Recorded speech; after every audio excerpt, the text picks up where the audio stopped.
Good morning everyone, once again from Venezuela, guys, here in Merida on a sunshiny, beautiful day. Stayed the night in Merida so we can witness more of the beautiful architecture here, the colonial ones, the odd ones like this one right here. We're gonna go and have some coffee. We're just gonna walk around the city this half day, and then we're gonna go towards the airport in a different town where we landed the first time. But yeah, check out this architecture here. This is a weird Gaudi shape building. Well, buildings, that is. But yeah, we enjoyed it the first time when we came to Merida. So we decided to skip half a day at the lake, at the Maracaibo lake, and come here and explore a little bit. But as you can tell, everything is dead. Absolutely dead. It was dead last night, dead this morning. So, you know, maybe in the city square where we were last time, things are more active. But now, things are very, very quiet. The beautiful mountains. Yep, Merida will always remind us of that long, long night when we escalated the mountains. We went on the trekking to Los Nevados on the other side of the big, big, lush mountains of Venezuela. But something bit me last night really bad, guys. On the way here in the car, I have no idea what it was, but yep, everything's itching. Buen dia, ¿cómo estás? Yeah, let me show you guys a little bit more of the details of these buildings. Check this out. All of these are restaurants, they're pizzerias, they're cafes, and so on. Hotels, as you can tell right here. But man, so different. How beautiful is this view right here on the streets of Merida, looking towards the teleférico right there. We're actually in the middle of the street, so we can get a little bit of symmetry. Man, this is so nice. Yeah, we're just walking the city today, enjoying, relaxing, and you know, kind of recuperating for what's next. 1 week on the lost world of Roraima, on top of the plateaus, hiking towards lands that very few actually get to see.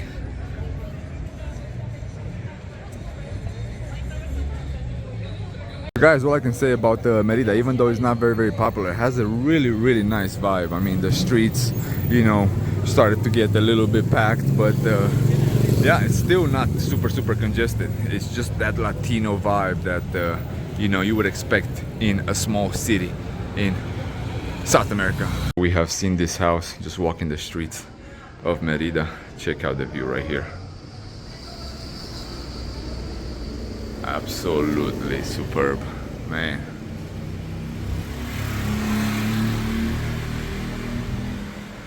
Incredible. More beautiful views of the city of Merida. Yeah, you may not have the best houses, you know, the well preserved like in Caracas or, you know, other Latin America cities, but it has a vibe, guys. It's so hard to explain. You know, it's one of those places that you have to feel it. You have to feel its beat in order to fully enjoy it. But yeah, we're just walking right now. We have 2-3 more hours of walking, and then we're gonna go and get our laundry. Yeah, because definitely need clean underwear and a couple of t-shirts in order to head as clean as possible to Roraima. But yeah, you'll see local shops like this all throughout. Everyone, like again, everyone does a side hustle here, even though they may work for the government where they earn a very minimum pay. Everyone sells something, everyone does some type of service in order to you know, stay afloat. And some of the graffitis here in Merida, super colorful. Bless you, man. Yeah, we knew there are quite a few graffitis. We didn't know exactly where they're at. Those stairs that I filmed in the previous episode, well, we passed them again and we noticed the color. Check this out. This is so cool. Pinta tu vida.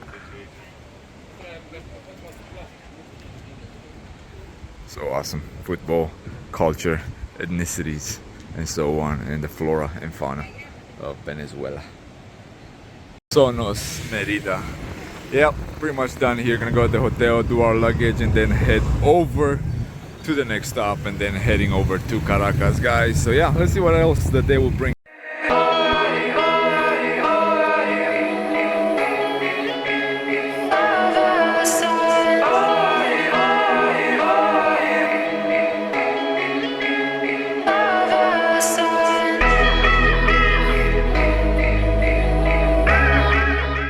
Back on the road, and we have stopped for a little pee break and also to take some photos of the cacti here.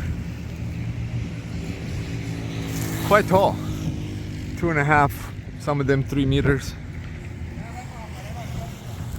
A whole bunch even here on the cliffs. Yep, getting close to Roraima. All the conversations right now are about Roraima. Tomorrow night we're gonna fly to Puerto Ordaz once again, and then the following day a 10-hour ride. So yeah, guys, stay tuned for more stuff here in Venezuela. Had to shave because it's gonna be the next week. It's gonna be tough, and I won't have time for any. I won't even have a mirror. So yeah, just the phone. But I'm leaving all my stuff behind and taking only the necessary items with me. What is happening, everyone? Welcome back to Caracas here in Venezuela. I'm going to switch the camera around straight ahead because it's very, very loud here in this intersection where we at. Check out the humongous buildings that we have here. We're gonna go right now and visit one of the barrios here, St. Augustine. We just met with our local guide here, our local contact. And we're gonna go up and visit one of the most famous favelas here in Venezuela. We're gonna go with the teleférico up to the barrio.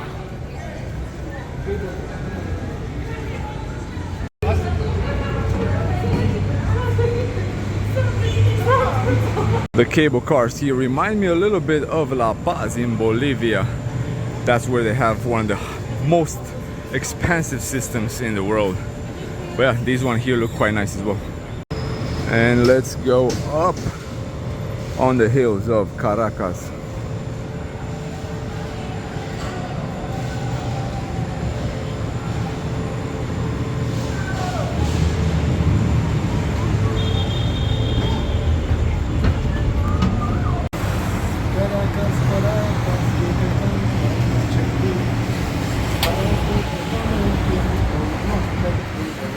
The beautiful view from the cable car of the city of Caracas.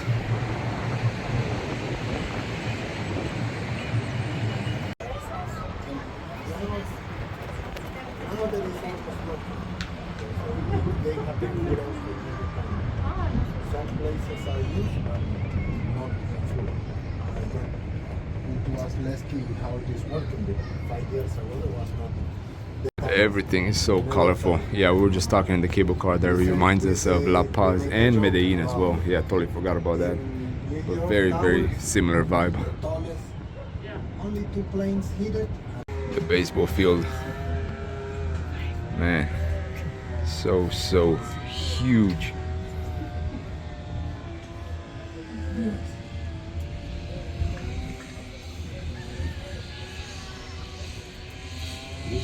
Here's a panorama view of St. Augustine. Used to be one of the most dangerous places here in Caracas, but in the last few years things have improved quite a bit. It's very common here.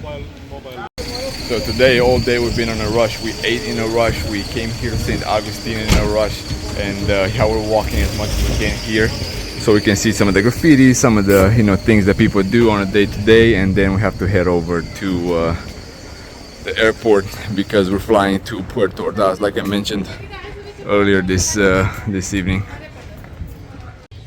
So a side hustle, right? Someone's house, and they'll open a shop just to sell a few things here and there. But like all the other favelas in Brazil, in Colombia, very, very colorful, guys, and graffitis at every corner. Yeah, again, they're called barrios here. I keep saying favela here and there, but yeah, they're barrios. Check this out. How cool is this? Bars at every window and doors is the common denominator here in the barrios.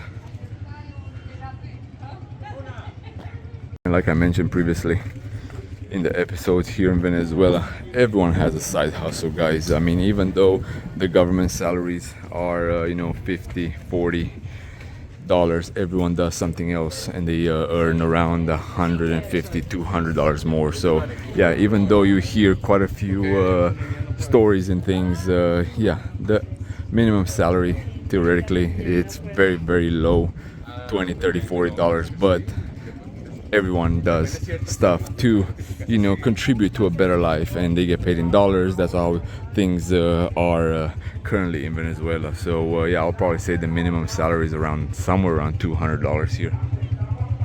And definitely head over and see the other episodes, especially the first episode. That way we can combine a few things I said about Caracas and some of the things that you know, I'm showing you guys and telling you guys here in St. Augustine, which is part of Caracas as well, right? It's just a mini episode in you know, part of the larger picture. Saludos desde Venezuela. Estamos todo tipo de productos. La patilla y la papa. Just a seller of fruits all throughout Romania, yes. ¿Sí? Directamente de Romania. Sí, Venezuela, muy bien. Some of the relics, some of the leftovers here in St. Augustine. Yeah, but you'll see quite a few cars here from the US. Again, gasoline right now at this moment is priced on the free market at half a cent for a liter, but they get subsidized, and each one gets around 140, 160 liters per month for around $4. So extremely, extremely cheap. That's why you'll see a whole bunch of big cars, but as well, they're big lines, humongous lines when they start, let's say, serving the gasoline. In 2 weeks, 3 weeks, you know, the equipment, yeah, I'm gonna say the services, trash services will come here and will collect the old trashes. But for decades, maybe it was a system where people used to put the trashes and trucks come and take it. Okay. But by the year, that system is destroyed, and like this, and the all Okay, so this was are like this. the garbage disposal complex, but throughout the years things have deteriorated. Hey, don't go so far because be careful. Let's see what else we can find on the streets of St. Augustine. Baseball, murals, of course, the national sport here in Venezuela. I remember the days when I was in college. We had a lot of people from Venezuela playing baseball at the university. Yeah, a lot of barbed wire all throughout. You know, people trying to renovate their houses. You know, even the favelas, even the barrios here, they're segregated. You know, some of them are richer than others, and you know, you can kind of tell based on their location. Like if you go all the way up there, yeah, it's a little bit more sketchier, let's put it that way, compared to the other ones. You do have apartment complexes in Barrios. You'll have small houses like the ones right here, just with the bricks left the way they are. But yeah, again, guys, like everywhere else in the world, people are trying to live a normal life. People are trying to hustle and make some money so they can improve their life, you know, send their kids to school and so on and so on. Nothing different. Again, don't take things as you see on TV. Try to come to explore and see how things are. Venezuela is not as bad as you see.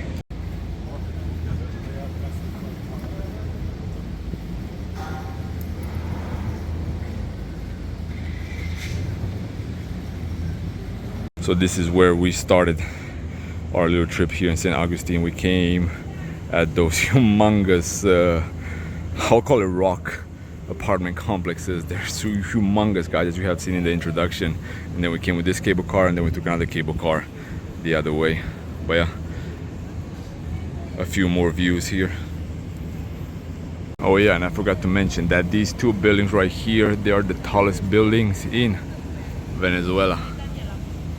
Yeah, the lower part of the favelas here, upper scale right there, the people that live in the mountains. So yeah, you know, this is the vibe of Caracas, guys. This is pretty much it. You know, you can walk all day, you can see exactly how people live here in the barrios.